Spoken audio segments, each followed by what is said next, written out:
在卫国战争中，苏联举全国之力，付出了近2700万的军民伤亡，并涌现出了很多英雄人物。1941年，仅有18岁的苏联女英雄卓娅，高喊着“你们可以把我绞死，我不是一个人，我们有2万万人，他们会为我报仇”的声音惨死在了德军手中。而当斯大林在得知后，大为愤怒之后，更是亲自下令，欲得第332团任何官兵就地枪毙，绝不接受他们的投降。那么卓娅被捕后，到底经历了怎样残酷的折磨？而那些绞杀卓娅的德军，最后又怎样了？1941年11月，苏联女英雄卓娅在执行秘密任务的时候，不幸被德军俘虏。但是被俘后，因为卓娅的强硬，让德军没有得到任何有用的消息，这让气急败坏的德军就开始不断的折磨这位仅有18岁的小女孩。德军为了使卓娅屈服，用皮带和棍子不断的殴打卓娅，娇弱的身体遭受着德军的一次次的殴打，即使被打得吐血，卓娅依旧没有吐露任何的秘密。德军在拷打了近3个小时后，依然没有获得任何的情报，而得到的回复却是卓娅的坚强不屈的口号。之后，残暴的德军竟然直接拿着火柴烧灼卓娅的脸部和身体。虽然小小的火柴造成的伤害面积并不大，但小火花所产生的烧灼疼令卓娅也异常的难受。就是在这样的情况下，卓娅依旧在苦苦坚持，因为在她的心中，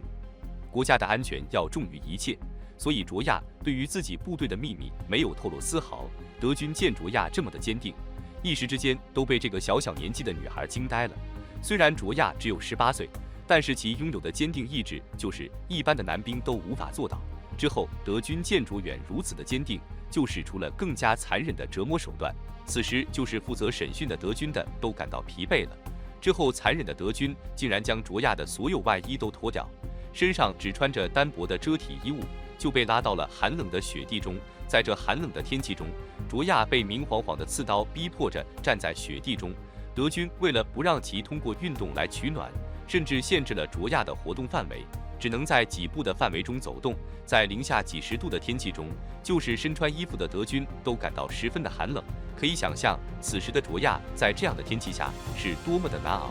因为天气的寒冷，卓娅虽然身上的烧灼疼痛没有了，但因为天气的寒冷，整个身体都感觉被冻僵一般。就是在这样的情况下，德军依旧冷漠地看着，因为在德军的眼中，只要保证卓娅的生命就行，至于在折磨中造成的残废等都可以忽略。就在这样的天气下，卓娅依旧没有向德军低头。德军一直等到卓娅已经冻得几乎全身发紫，甚至很多的地方都已经冻僵的时候，才将卓娅带回屋子中。德军的士兵在对卓娅进行了多次的肉体上的折磨之后，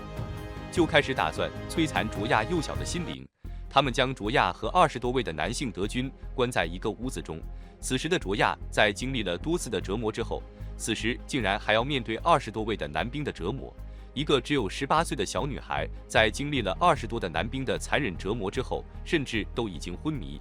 而此时的德军逐渐的离开，但经历了残忍折磨的卓娅却已经被折磨得惨不忍睹。面对精神和肉体上的伤害都无法奏效的时候，德军又开始希望通过已经向德军叛变的卓娅战友来劝降卓娅。但是在面对自己战友的贪生怕死的面孔下，卓娅依旧表现得十分的坚定。纵然对方是自己是曾经的战友，但是在面对国家利益面前，卓娅丝毫不动心。之前的生死磨难都已经经历过了，对于生死看淡的卓娅而言，此刻战友口中的诱惑根本动摇不了她坚定的内心。在经过了几天的威逼利诱之后，德军已经深刻地认识到，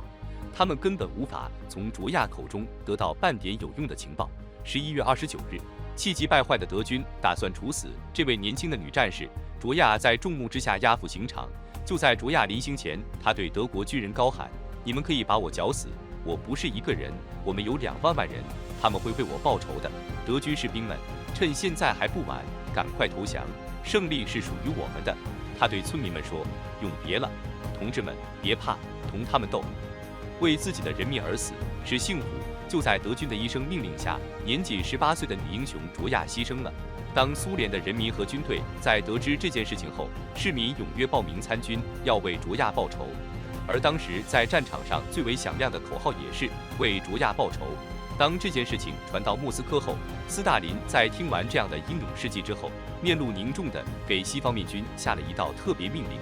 遇到德军第197步兵师第332团任何官兵，就地枪毙，绝不接受他们的投降。至此，一场针对德军332团的复仇之战开始了。在1942年2月16日，卓娅被苏联政府追授苏联英雄的这个崇高称号。332团隶属于德军197师，最早在1939年组建，中间经历了多次的变动。而就在卓娅被害的1941年之后，该团曾在多次解散，甚至在1944年7月，332团的团番号直接被取消了。后来一部分的兵力转入了德国的本土，还有一部分的士兵在之后的战斗中被苏军俘虏，但最终都被苏联人民所处死。而剩余的其他人基本都在作战中全部死于战场。正义也许会迟到，但绝不对缺席。虽然德军在得知苏联要报复332团后，进行了多次的调动，甚至后期直接撤销番号，但它阻挡不了苏联人们愤怒的心。那些双手沾满鲜血的刽子手，最终还是迎来了自己的该有的报应。苏联女英雄到底是在执行什么样的秘密任务？为何德军对卓娅会如此的折磨？1941年11月，斯大林向几个牵制小组签署一个428号密令，目的是破坏供给德国士兵居住房屋，而卓娅就是其中的一员。卓娅作为一名年轻的女性，在这人生最美好的时刻，她为了保家卫国，毅然选择了参军。但在军中，以卓娅的身份，完全可以当一名后勤人员或者是医护人员，但卓娅选择了当一名战士。满腔热血的他，为了保家卫国，毅然拿起枪，走上了和对敌战斗。11月21日，卓娅等20名战士分成2组，穿过前线战场，达到鲁兹斯基区的许多村庄里进行放火的任务。每个志愿者被分到1支手枪或1支左轮手枪和3瓶易燃性的液体 KC， 能够吃上5天的食物定量和1瓶伏特加。但是因为风声的走漏，在斯大林下达命令后，德军方面也收到了消息。而这也就大大的增加了任务的困难度。而卓娅执行任务的地方，德军更是增加了守卫和巡逻的人数。因为德军有所准备，所以就在任务执行的时候，就已经有很多的战士遭到了德军的逮捕和死亡。剩余的卓娅和几位幸存的战士继续执行着任务，而他们的目标就是烧毁德军的马厩和指挥部。战士们在零下25度的寒冷天气中，一直在坚持到任务的开始。由于在任务执行的时候遇到了一点差错，卓娅在找到目标后，打算投掷燃烧瓶的时候没有点燃目标，而此时的卓娅也只能是放弃任务，赶紧撤离。因为另一位战士的燃烧瓶已经在德军的住处燃起了熊熊大火，所以卓娅只能是先行撤退。因为第一次任务的失败，卓娅就瞅准机会，打算在一次投掷燃烧瓶的时候，却被埋伏已久的德军抓住。最终，卓娅在德军的手中遭遇了残忍的折磨。而卓娅在牺牲之后，德军将卓娅的尸体1个多月悬挂在村庄的广场，期间不允许任何人取下卓娅的尸体，甚至有的德军在喝醉酒之后，还会用刺刀戳战士的尸体。后来他们在莫斯科战役中失败，临走时为了销毁罪证，才把卓娅扔在了一个很破旧的地方，还烧毁了绞刑架。苏联红军解放村子时，挖出了卓娅的遗体，